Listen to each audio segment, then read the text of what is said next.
The other big story we're tracking for you are the continuing anti-ICE protests across the country and in Los Angeles.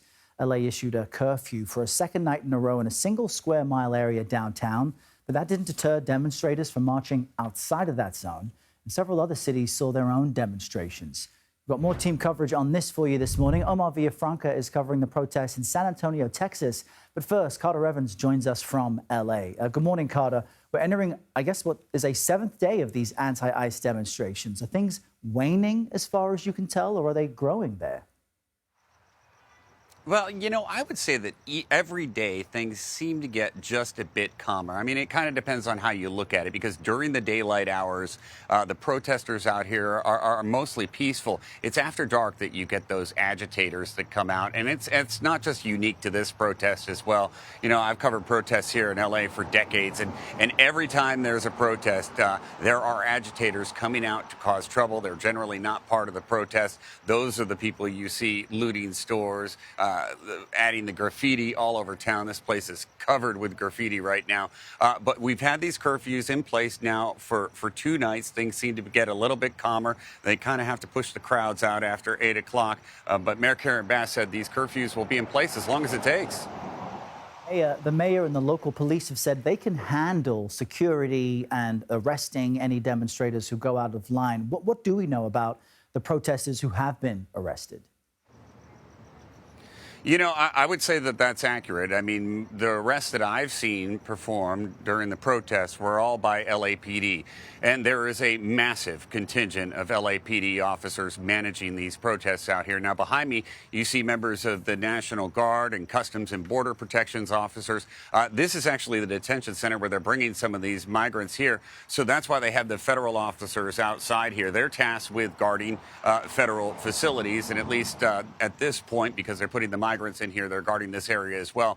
But the National Guardsmen are also being trained to help ICE on their missions when they conduct these raids on migrants. So you will see members of the National Guard following along with ICE on these raids now. My understanding is they're not actually detaining individuals, but they are helping to ensure the safety of federal officers. So, for example, when ICE does perform an arrest, my understanding is the National Guard will surround them, forming a circle, preventing any protesters from getting to them.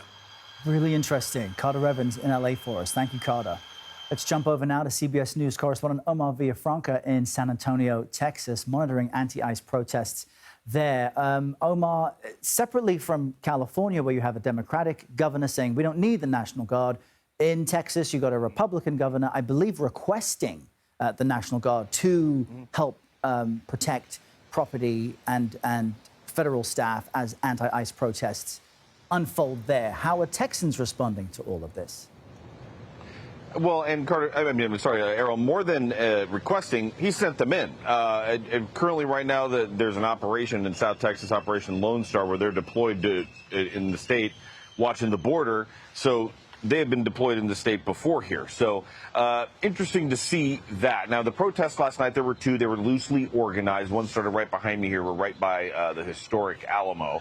About 400 people showed up. And you asked, how are local people kind of responding? Well, we talked to the mayor and the police chief, and they told us both that they felt the National Guard was not needed, and they were caught off guard that they were even coming. Take a listen.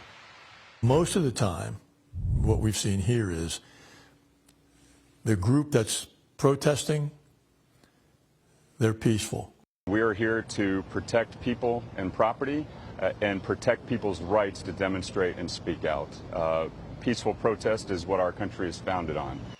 So, Omar, how are the National Guard actually being used in San Antonio? You mentioned the governor sending them in, specifically to do what? That's the interesting part.